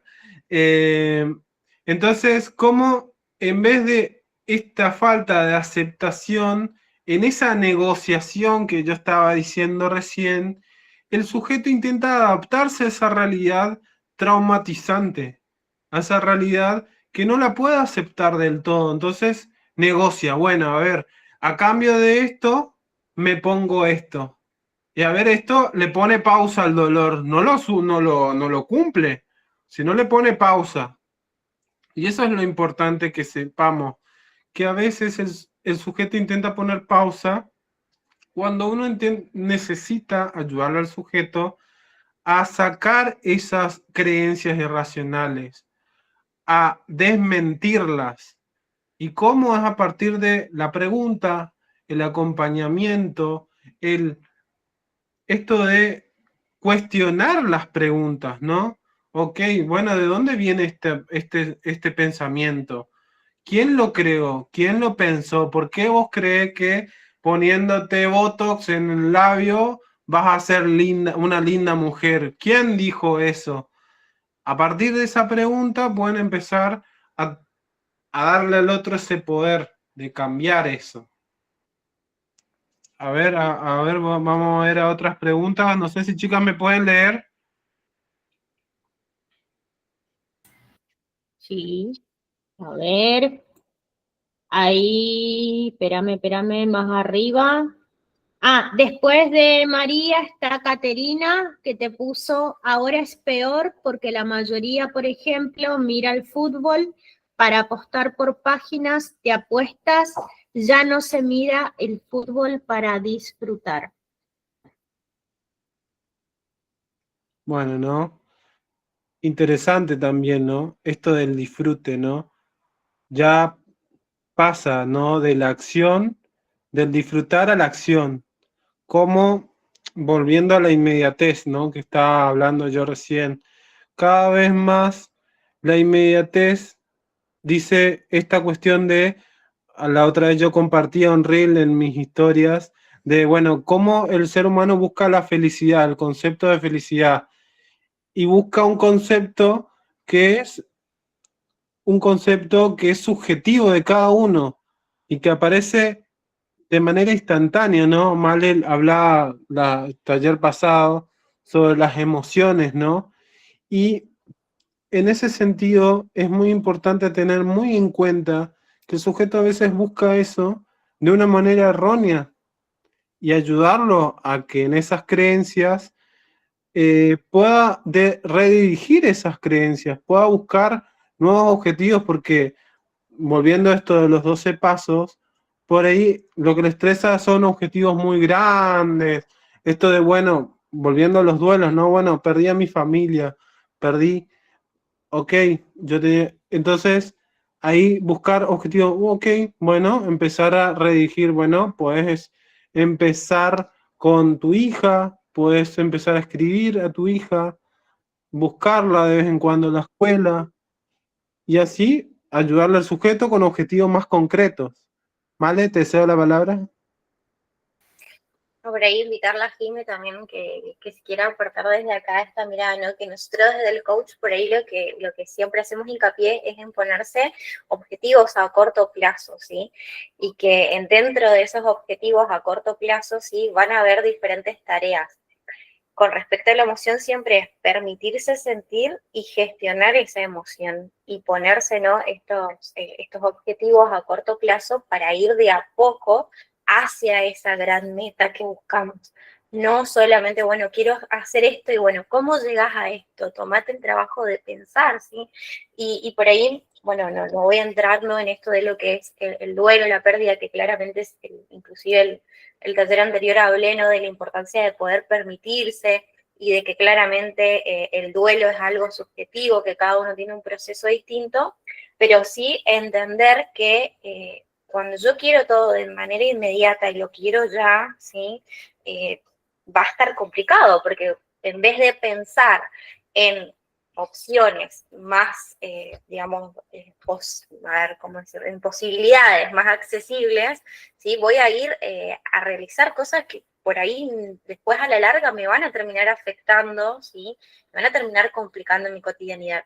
Entonces, por ejemplo, si yo quiero, ¿sí? Plantearme una meta, no sé, ejemplo, si me quiero abrir un restaurante, pero no tengo los medios económicos para solventar ese restaurante hoy, voy a empezar quizá vendiendo, no sé, empanadas y pizzas en mi casa, ¿sí? Pero voy, ¿sí? De a poco tratando de llegar a esa meta. Son objetivos a corto plazo. Jimé, no sé si querés aportar algo desde ahí. Ahí aporto. Le vamos a dar la palabra a Celeste. Hola, buenas tardes. Yo tengo una preguntita. Cuando hablamos de adicción, ¿verdad? Hay muchos tipos de adicciones que generan dependencia. La violencia de género, por ejemplo, de parejas donde hay mucha violencia, la mujer perdona, denuncia, perdona, denuncia, perdona. Este tipo de dependencia entraría en lo que son, no, nada que ver con el consumo. Perdón, ¿puedo responder? ¿Sí? No, por qué no? Porque eso tiene que ver porque está muy bueno lo que vos decís, Celeste, ojo, no lo tomes como una corrección, sino porque la falta de visualización a veces tienden a minimizar las conductas de las víctimas o de los que atraviesan. Entonces, las que denuncian o los que denuncian creen que es un comportamiento o que le pasa o que es un berrinche o que es producto de una conducta adictiva y por lo general, Celeste, producto de abusos o producto de estas dependencias, de adicciones, suele parecer la violencia de género.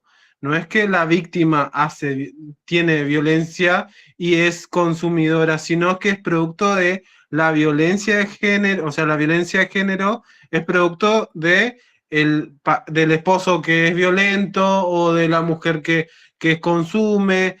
Entonces, a veces se suelen mezclar esas cosas y la verdad es que la violencia de género es un tema diferente, pero que está englobalizado muchas veces y comúnmente por situaciones de abuso de sustancias o de consumo problemático.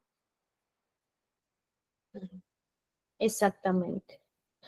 Acá dentro de lo que es consumos problemáticos se abordan desde modelos, ¿sí? No hay que confundirse con los paradigmas que hoy estamos en el paradigma biopsicosocial. Ese sujeto atravesado por todo, por lo político, por lo cultural, por lo económico, etcétera. Acá nos diferenciamos de lo que es violencia o esto que traía Celeste, ¿por qué? Porque el modelo jurídico, por ejemplo, el gran estereotipo que hay es que el usuario de drogas es simultáneamente delincuente y víctima. Y desde la representación social y desde cómo es el abordaje, se tiene en cuenta que hay una transgresión de normas, ¿sí? Por eso es que el usuario siempre va a ser una víctima de la sustancia que consume. Hay otro modelo que también se aborda, que es el modelo sanitario. Y fíjense que desde esos estereotipos añejos, ¿no? El usuario de drogas es un enfermo. Y en realidad no, esto que traía el licenciado, la representación social tiene que ver porque las sustancias alteran y afectan el buen funcionamiento de lo que es nuestro organismo. O sea que el sujeto no puede hacer nada cuando tiene una adicción para poder evitar el consumo. Hay otro modelo que tiene que ver con el modelo psicosocial, que desde la estereotipia o desde esas miradas viejas, ¿no? El usuario de drogas es un enfermo porque no tienen una buena adaptación. Y no, desde la representación social, hoy dentro de este modelo psicosocial entendemos que el consumo de drogas es un síntoma que va a evidenciar un malestar psíquico. O sea que puede haber una falta o un mal funcionamiento, esto que traía también el licenciado, de una red que no tan solamente es familiar, sino que es social, que pueda contener a este usuario. Y el último modelito que tiene que ver con un modelito sociocultural, que el usuario de droga es producto de las condiciones socioeconómicas. Y algo que también estuvimos poniendo en palabra o pusieron en palabra los integrantes del grupo de la mañana, ¿sí? Porque acá, si hay una sustancia, independientemente de cuál fuera esa sustancia, desde nuestra representación legal, el consumo de drogas siempre implica una evasión a la realidad. Entonces, cómo el entorno cultural y cómo el entorno económico no va a determinar en un cierto punto los tipos de droga. Ahí en el chat estuve leyendo que pusieron la hoja de coca, ¿no? Que la hoja de coca parece tan inocente, pero ¿saben todas las consecuencias a largo y a corto plazo que van trayendo o que trae? Causa vértigo, mal aliento, desmayos, mareos, que el sujeto se vuelva en un consumidor habitual. Después, no sé si pusieron o lo pusieron en palabra la mañana, algo que también preguntaron, ¿qué pasa con el brownie de marihuana? ¿Lo consumen o no? Porque encima lo peor es que eso está en las redes sociales. ¿Cómo bajamos los videitos? Si está ahí, ¿no? Algo que forma parte de todo que tiene que ver de esta sobreestimulación de pantalla. Y la sobreestimulación de pantallas, así sea la tablet, la computadora, el celular, también es una adicción sin droga. También forma parte de esto. ¿Cómo en tiempos tan tecnológicos tenemos que ir abordando también? Después dice, a mi marido, por ejemplo, está haciendo ejercicios para bajar esa ansiedad y no cuando sale del laburo. Era abrir una lata y no parar y terminar muy ebrio. Le cuesta ponerse ese límite, por eso accedió a ir al psicólogo. Hay personas que no toman y son violentos.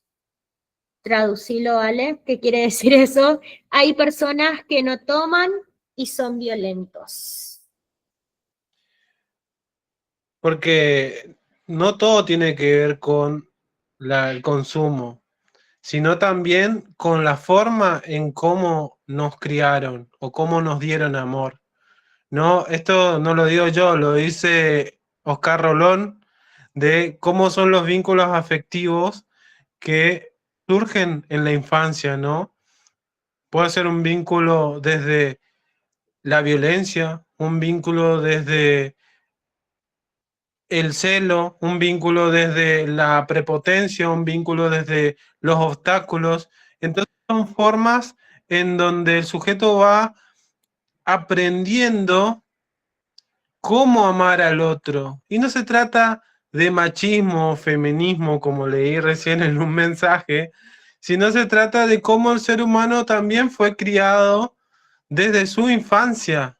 Ese familiar que tuvo un hijo también es atravesado por la historia, también es atravesado por sus propias faltas.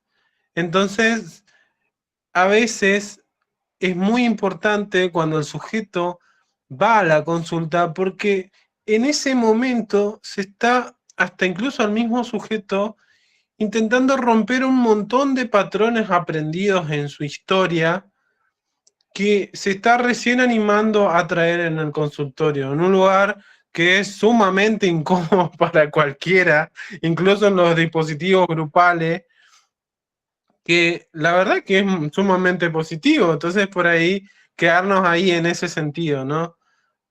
Y paso a Male. Male. Sí, por ahí va a sonar fuerte, quizás muchas veces suena fuerte esto que yo traigo, ¿no? Pero es importante entender que los vínculos son 50%, o sea, 50 y 50, ¿sí? Entonces, ¿qué pasa acá?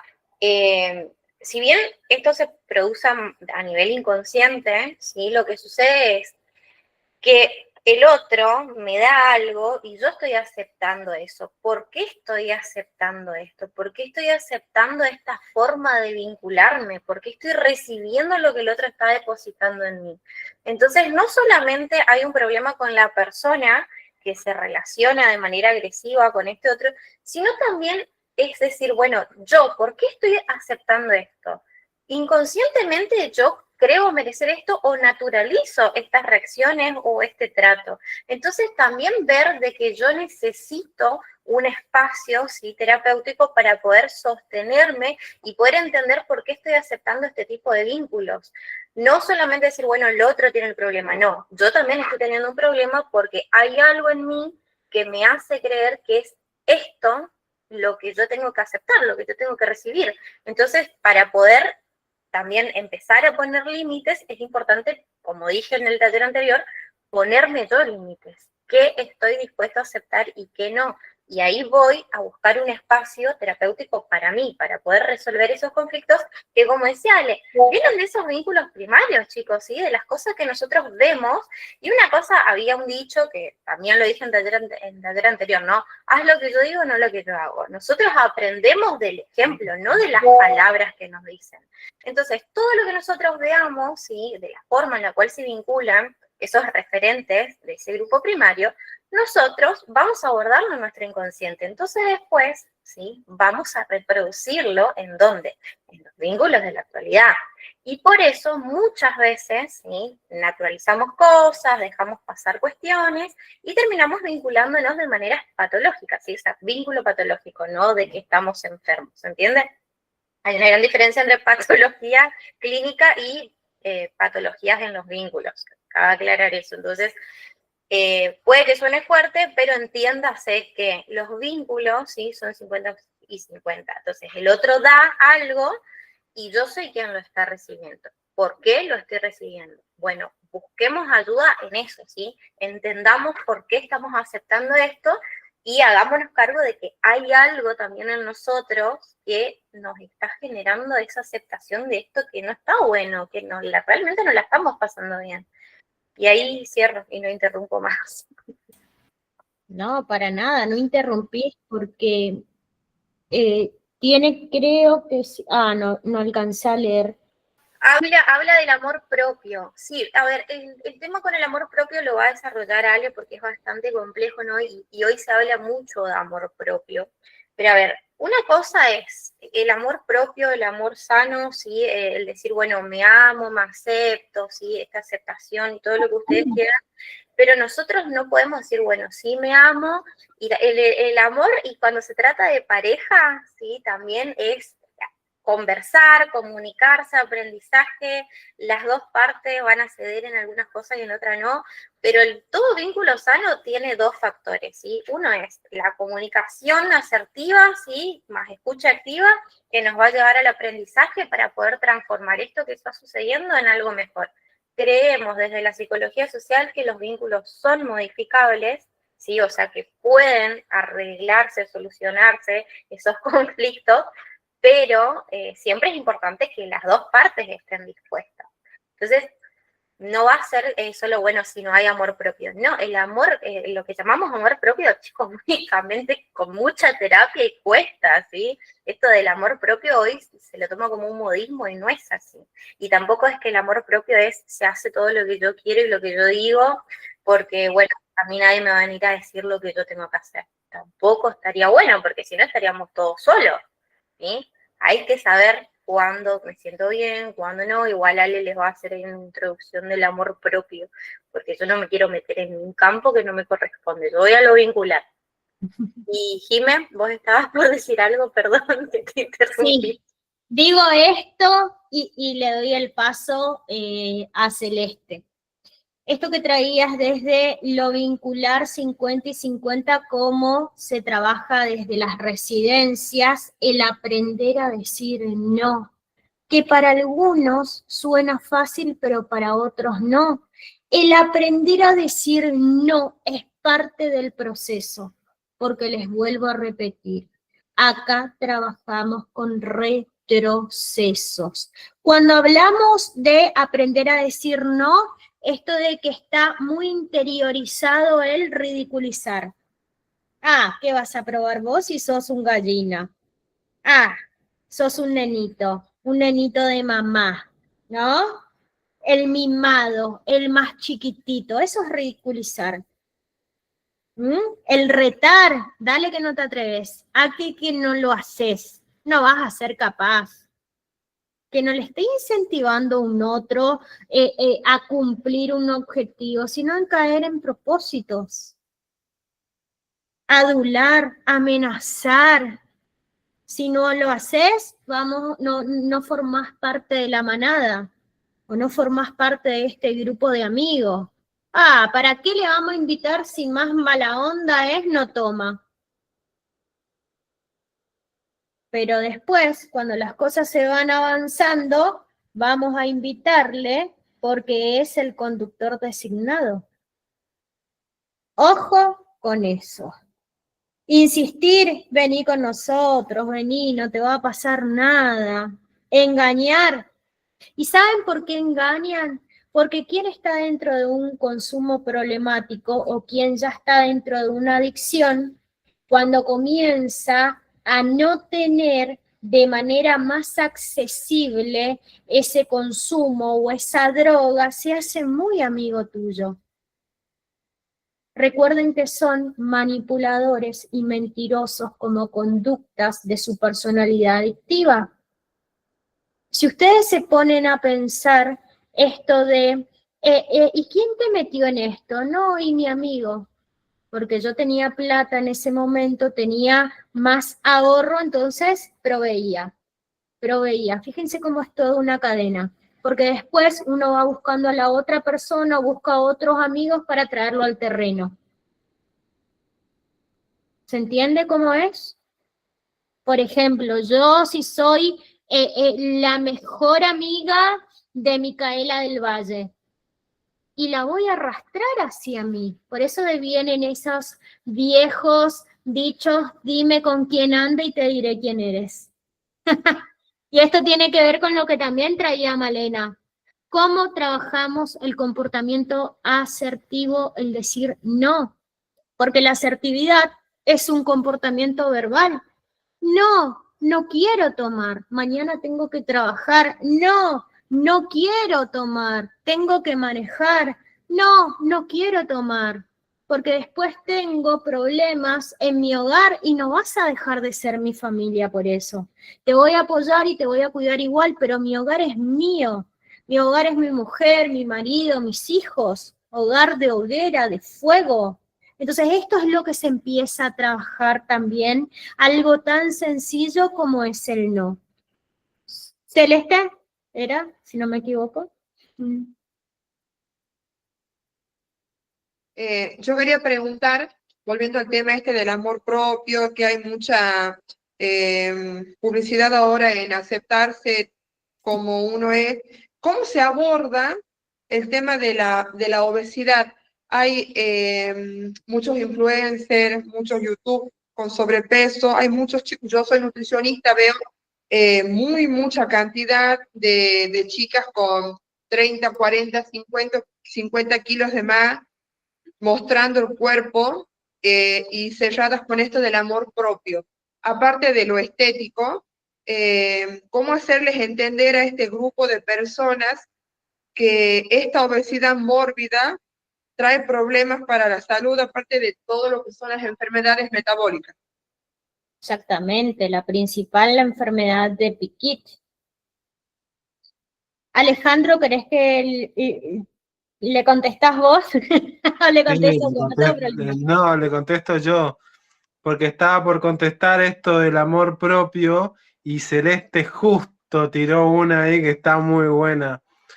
Porque vos sabés que todo este pensamiento positivo vino todo de la mano de la psicología positiva, interesante, que la verdad es que no permite al sujeto también transitar esos periodos donde esto, ¿no? Hay algo que lo incomoda y tiene que resolver sobre eso, ¿no?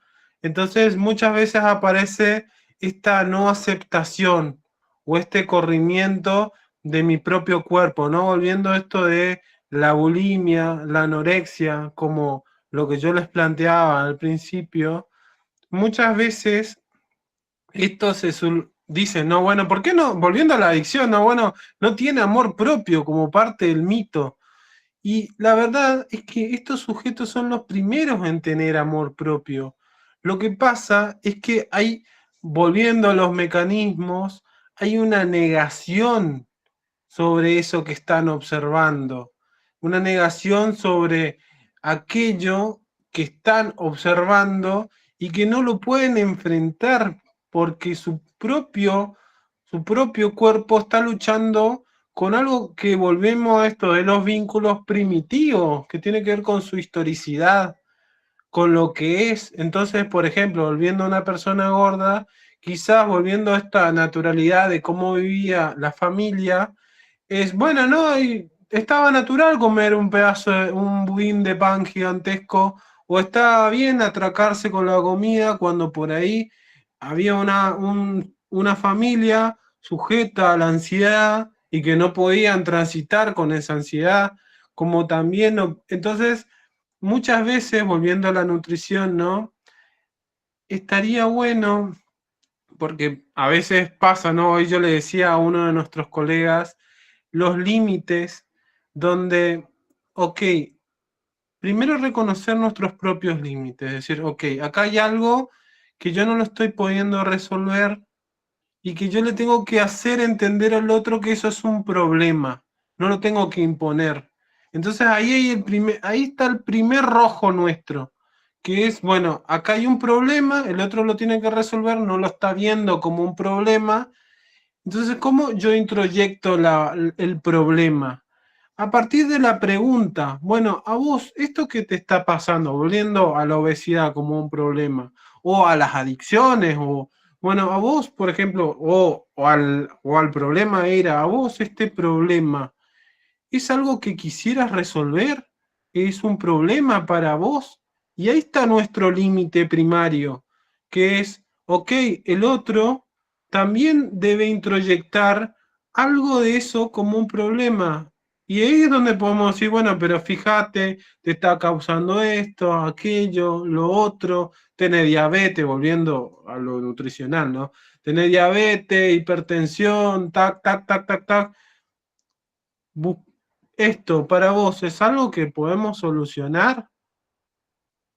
Y ahí también depende del otro, porque para responder a Celeste, porque me parece muy interesante, volviendo a la bioética, también nosotros tenemos límites dentro de nuestro espacio terapéutico y tenemos que ser muy conscientes porque a veces nosotros le proponemos objetivos a los pacientes y los pacientes no están de acuerdo con los objetivos que planteamos y tienen todo el derecho del mundo. ¿Por qué? Porque ellos también tienen que ser conscientes de las consecuencias. Entonces, pero volviendo a las adicciones, muchas veces, por eso aparece lo judicial porque muchas veces en las adicciones, como hay psicopatía de por medio, atraviesa la figura jurídica para intervenir en estos casos. Pero, por ejemplo, una persona que sufre de obesidad o sufre anorexia, muchas veces se confunde con psicosis o con... y lo que está transitando es una distorsión cognitiva sobre su propia imagen corporal, pero que está volviendo los valores, tiene que ver con los valores que se les enseñó y que hay que ayudarle dentro de eso al sujeto. ¿Se entiende, Cele?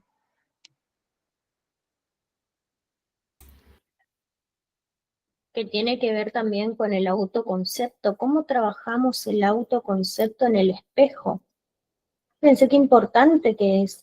Recuerdo hace un año atrás aproximadamente, había uno de los usuarios que no quería ni reír ni sonreír. Entonces empezó a realizar todo el abordaje individual hacia lo integral y grupal en esto de, en esos espacios de aquí ahora empezar a hacer pequeñas actividades. E indagando y buscando dinámicas, encontramos una que resultó de una manera muy novedosa, que tiene que ver en cómo puede comenzar a adquirir ese simple hábito de sonreír para después reír. Y lo que hicimos fue agarrar un lápiz común y corriente así y que por 5 minutos lo tenga. Acá, el lápiz. Durante 5 minutos. Mientras eso se miraba en el espejo. Sin decir nada. 5 minutos de corrido. Todos los días. Eso tiene toda una activación dentro de nuestras glándulas salivales y en la activación de los músculos, que él poquito a poco comenzó a sonreír. Y esa sonrisa se volvió en risa. O sea, que se trabajó también todo lo vincular y cómo impactan y cómo influyen sus emociones en un simple acto de sonreír y de reír. ¿Vieron qué maravilloso? Somos sujetos atravesados por la falta, mediante podamos aceptar que somos suficiente, podamos transitar a la cura, ayudar a problematizar la situación a la persona y acompañar como cajita de herramienta fundamental, acompañar.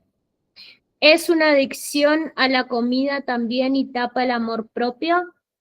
Esa es una pregunta, Ludo Ale, que es para vos. ¿Es una adicción a la comida también? O sea, ¿la comida como adicción tapa el amor propio? No. Lo que pasa es que volviendo a la comida, volviendo a la bulimia, es como un mecanismo para poder poner en palabra e introyectar algo de lo que le pasa en el mundo inconsciente o psíquico a ese otro, para calmar la angustia, pero no tiene que ver con adicción. Ahí no hay una adicción de por medio.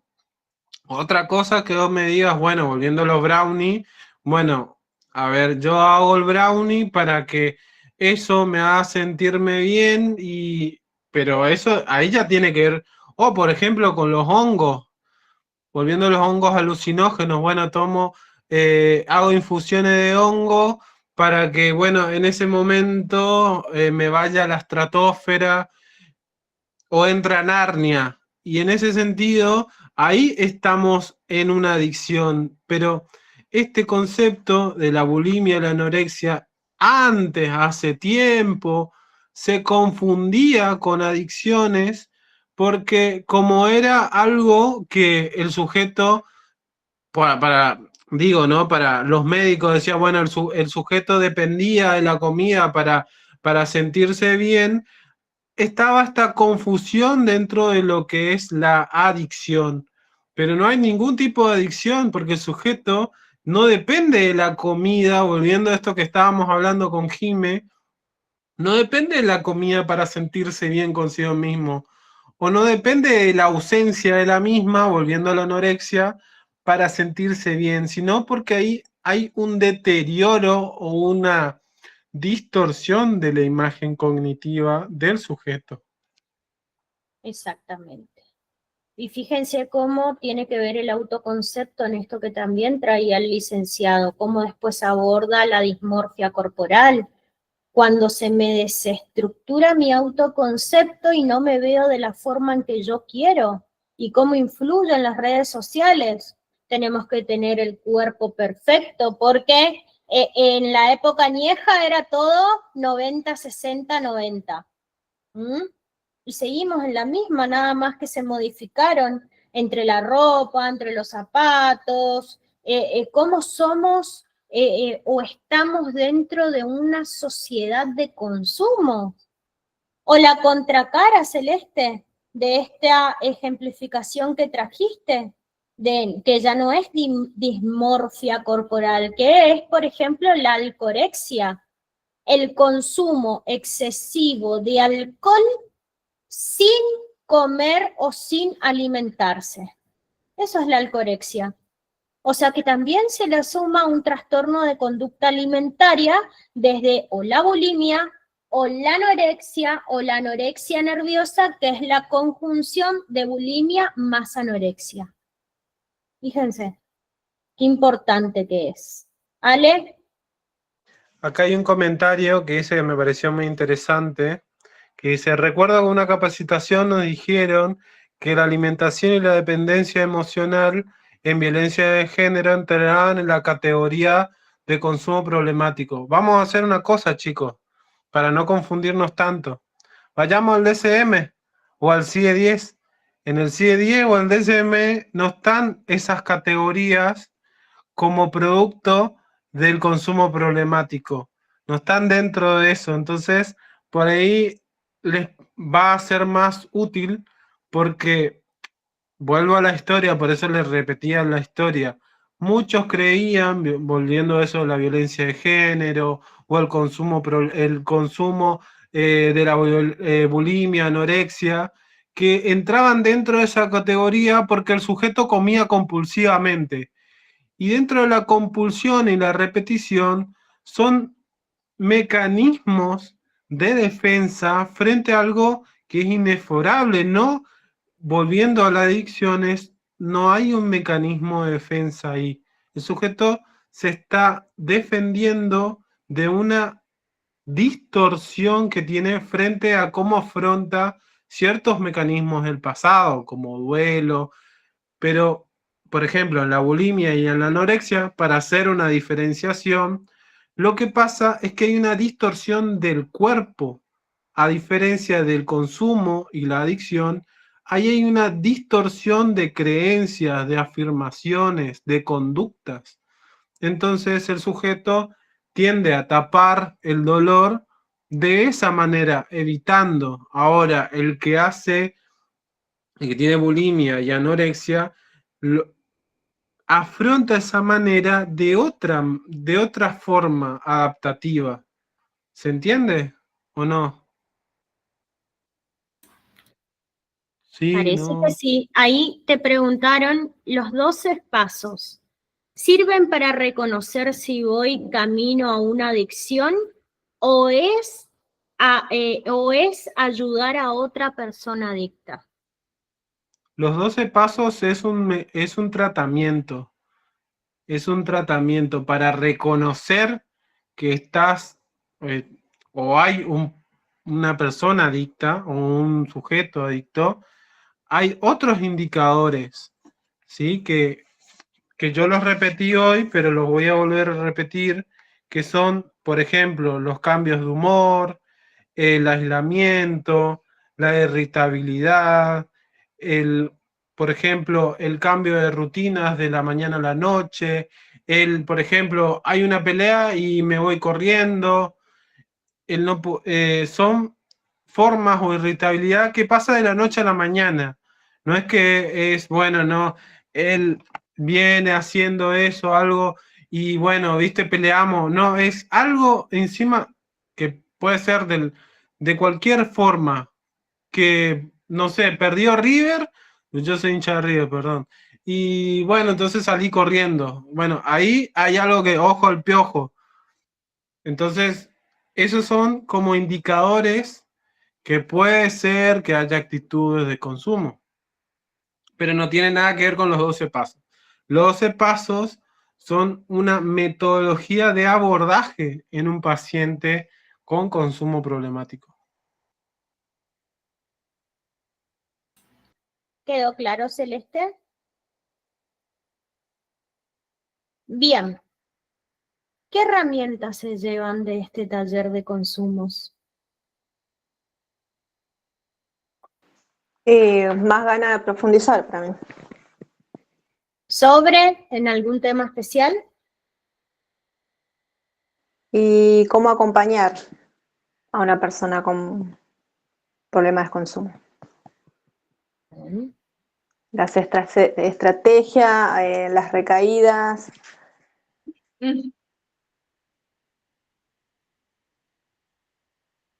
¿Qué más?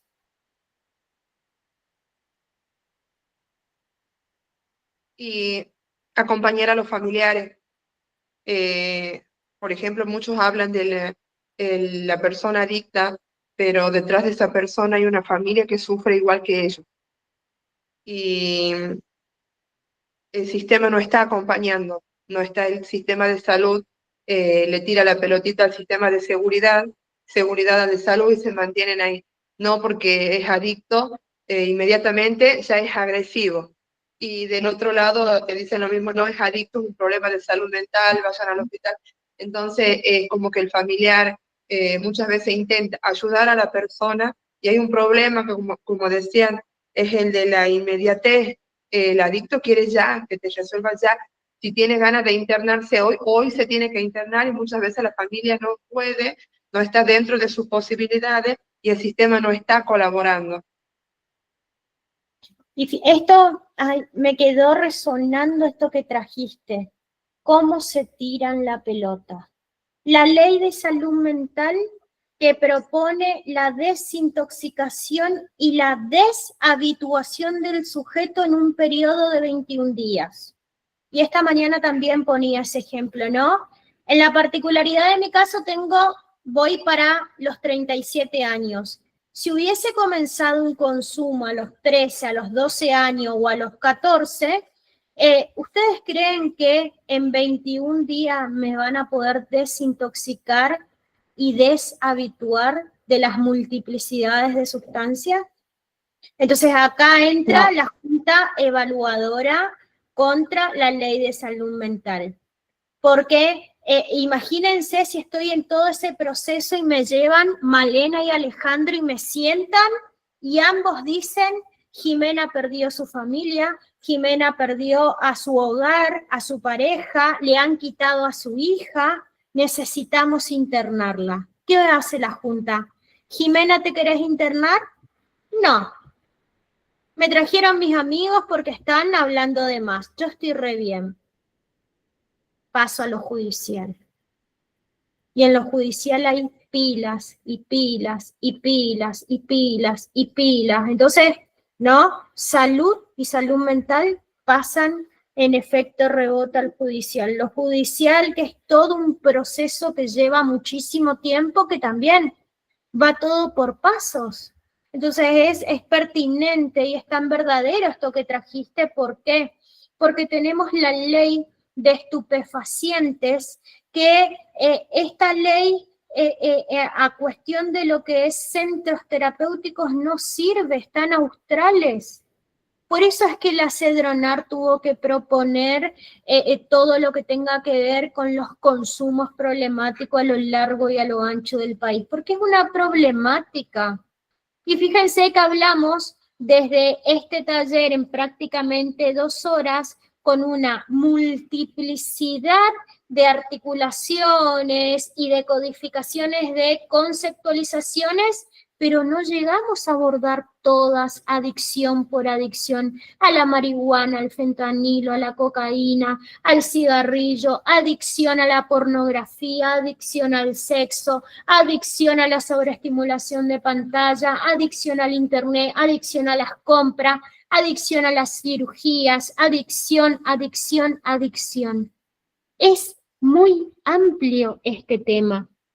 Dice Caterina, esto atraviesa todas las clases sociales, por ejemplo, el caso de Chano, el cantante de una banda de rock, su mamá siempre cuenta, sí, porque la ley de salud mental, Caterina, no concuerda con la importancia de lo que es consumos problemáticos. Si ustedes se ponen a indagar por las redes sociales, cualquiera fuese, el Facebook, el TikTok, los Reels, los podcasts, cómo las familias piden gritos de auxilio frente a este tema, porque hay usuarios o hay sujetos que están en procesos de recaídas, que están con un brote psicótico, creo que sería la palabra correcta, si no corregime Alejandro, o que están en un brote, en una paranoia, que comienzan a romper todo. Y la familia realmente está cansada porque tienen los vidrios rotos, la casa rota, más lo que le roban, pero ahí están firmes, paso a paso, porque siguen abordando, siguen trabajando. ¿Cómo es el tema de judicializar a las personas con adicciones? Decime en primera instancia cuál es tu provincia, Janina Ferreira, pero a lo que es a lo largo y a lo ancho del país, esto ya compete al Plan Integral IACOP, ¿sí? Que es intervenir por un primer momento, articular con todos los profesionales y de ahí rever si este sujeto necesita estar en una comunidad terapéutica o necesita estar en residencia. Acá en mi provincia, en Formosa, por ejemplo, está el IAPA, que es el Instituto Provincial de Asistencia en las Adicciones, a lo largo y a lo ancho de la provincia. Ahora se abrió una nueva residencia que se trabaja en 3 niveles. Hay un nivel que es toda la parte sociocomunitaria, que se hace toda la promoción, la prevención y el acompañamiento a la familia desde territorio. Está el nivel donde están los psicólogos y los psiquiatras, que es el nivel que se llama el nivel pabellón psiquiátricos, le dicen. ¿Pero por qué así? Porque están todo lo que tiene que ver en el área hospitalaria. Y después está el nivel de residencia, que se realizan guardias de 24 horas. Va a depender, 24 por 72, 24 por 48, hay guardias de 6 horas, hay guardia de 12 horas, pero es el acompañamiento. Algo que hablábamos también hoy a la mañana. En las residencias, actividades de la vida cotidiana que creo que Cintia traía. ¿Qué actividades? Y hay actividades, Cintia, tan simples como crear hábitos de higiene, cepillarse los dientes, bañarse todos los días. En cuanto a lo que son las mujeres, las toallitas, los protectores. Cada 15 días uno le tiene que acompañar al baño y estar en el baño para que se afeiten, para que no se autoflagelen con las maquinitas. Trabajar en conjunto con la enfermera, porque es quien va a otorgar todo lo que tiene que ver con área farmacológica. Se trabaja en conjunto con todos los profesionales. Exactamente, Janina. Necesito una parte 2 de este taller. Ah, no, ahí ya es área Malena. Porque acá si Malena dice, no, estamos jodidos, señores y señores. Ahí ya no me peleo con Ale, me peleo con Malena. Bien, ya vamos cerrando, no sé qué les parece. ¿Quieren decir algo, aportar algo?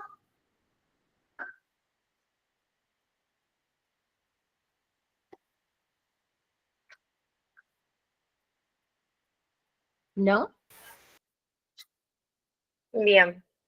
Bueno, entonces le agradecemos, ¿sí?, por estar presentes en este taller. y le vamos a pedir, ahí Jimmy les va a pedir que hagan una seña, ¿sí? Como un abrazo mariposa era Jimmy, ¿no?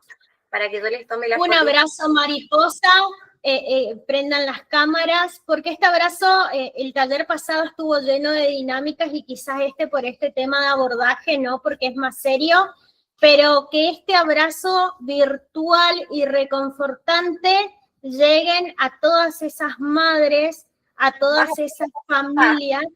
¿Qué? Deja de gritar, Male. Y a todas esas familias que realmente están en la lucha y se enfrentan en instituciones, se enfrentan a profesionales buenos, a profesionales malos, pero vamos a abrazarle y nos abrazamos nosotros también que somos madres o padres o tías, abuelas. Y nos sacamos la fotito, ¿vale? Ahí voy a guardar. Dale, dale. Levanta tus manos, Mica. Mica, Más Maca, arriba. siempre me confundo. Más arriba la mano, amiga. Ahí, el abrazo mariposa. Ahí Silvia les digo, está acostada ahí. 1, 2, 3. ¿Estamos? Ahí estamos, ahí de guardo. No sé si quieren aportar algo, Ale. Yo simplemente ya terminé y gracias. Es todo lo que tengo para decir. No, yo Buen también, fin de muchas gracias. por todas las consultas que hicieron y bueno, les seguimos esperando. Muchísimas gracias, chicos. Gracias por sumarse a esta iniciativa, por formar parte de la comunidad toda. Excelente taller. Obvio, somos por los su mejores. Permitile a mi ego decirle. Después ¡Ay, Ale me encanta! Lo bueno es que es gratuito, entonces después tenemos para otros temas. Bien, hasta un próximo reencuentro y feliz Día de la Madre. Chau, chau. Gracias, chao. Gracias.